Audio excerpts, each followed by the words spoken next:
Hi there, this is Andy, and today I will show you how to open and fund an account on Fidelity. To begin, click the link below the video or head to fidelity.com.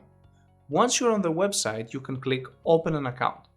The page that you will be redirected to provides quite a few options such as retirement and IRA accounts, health saving accounts, cash management, and even a 529 college saving plans for your kids if you have any. As I mentioned in the beginning in this video, we will focus on how to open a brokerage account, and that is what we will be clicking on. Click Open an Account under the Brokerage Account. The first question we get is if we are already a Fidelity customer, and that is because you can add multiple accounts if you want to. Until this day, I have not used Fidelity, so I'm going to click No, but you click what applies to you. Clicking No, we can see a few brief information, such as what we will need to do. I will click Next so we can proceed to the account opening. The next question if this account will be an individual account or a joint account. If you're looking to open the account solo, click it and then hit Next. If you want to add your spouse into it or any other person for that matter, click I will share it. I will proceed with opening a solo account.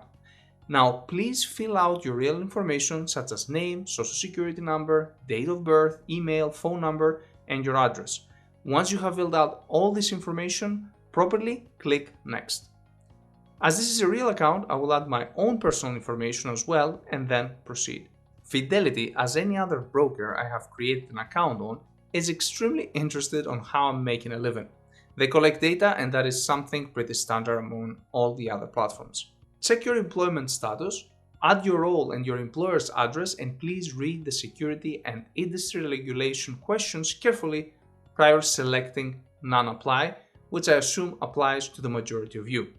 Once you have read and answered these, click Next. This next question is quite interesting and I have not seen it in any other platforms that I have created an account so far. This one asks, where do I want my money, my cash to be held prior further investment? Basically, where do I want to keep my cash while I'm waiting to invest? We have two options. First, our money are invested in a Fidelity Government Money Market Fund, SPACs, which earns dividends that are paid out on a monthly basis, and as of recently, it generates 4.1% yield. The second option is to have our money on a taxable interest-bearing cash option, FCAS, which earns an interest of 2.19%. For those unaware, money market funds are a low-risk, short-term savings alternatives that can provide easy access to your cash. The way they work is that these funds invest in debt securities characterized by short maturities and minimal credit risk. These securities are issued by government entities or companies who borrow money and repay principal and interest to investors within a short period of time. They are deemed to be low risk, and having a look over the past 10 years, we can see that the annual return, especially this year, is much higher, as usually they are on par with the Fed interest rates. They do have an expense ratio though, which currently is at 0.42%. Overall, both options are low risk, with the FCAS to be no risk at all basically, for when you want to park some cash and think about your next move. At the end, it comes down to personal preference. Personally, I will pick SPACs, but it doesn't matter much, as I don't really park cash for a long period of time in my investing accounts.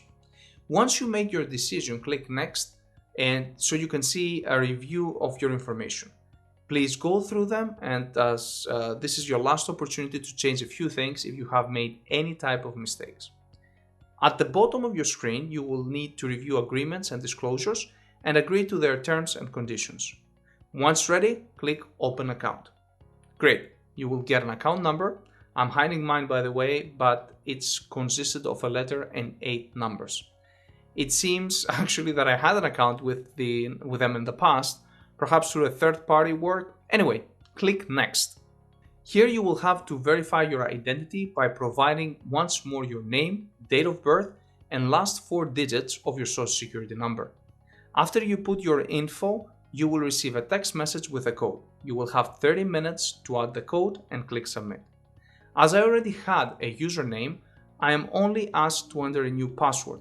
But since you are creating a new account, you will be asked to create both a username and a password. Add your password and click Next.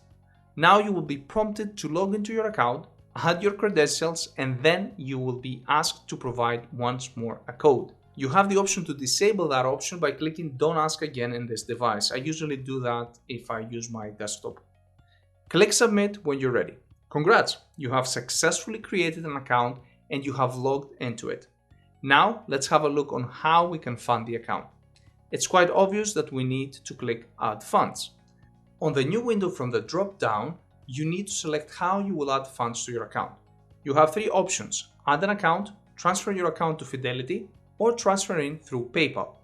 I will pick to add a bank and click Continue. On the next screen, I will get questions on how do I want to transfer money, and again, it will be the EFT, which stands for Electronic Funds Transfer. Also send money to yourself if you want to fund your own account. Once again, we need to send a code to verify our identity and then add your bank information. Now we have a summary somehow of how do we want to transfer money, to who and how. You can either log into your bank account with Fidelity, you will add your bank account credentials, or add your bank info on your own. Either one will work, so pick the one that works for you best. I prefer to enter my information on my own. So I will do an EFT to my account and I will link my checking account. Here I need to add bank info such as routing number and account number and click Agree and Continue. Well, unfortunately that didn't work. It may be a glitch in the system, but if you had success on it, let me know. It could be just me. But we will try the other option, and that will be to try to connect my bank. And let's see if that will work. As you can see, all the major banks are available here. I will pick Capital One since I have an account there. And it worked like a charm. Now I can go and do a transfer. Click the account you just linked and then the account you just created on Fidelity. Pick the date and your money you want to transfer. The transaction limit is $250,000, but today and just to try it out, I will just add $30. The transfer was requested and now all we have to do is go back to Fidelity main dashboard and see the money there. Congrats! You have now created and funded a Fidelity account. I hope that this video helped you to open and fund a brokerage account with Fidelity. Please like, subscribe, and comment your questions below. I will be more than happy to get back to you. Talk to you soon.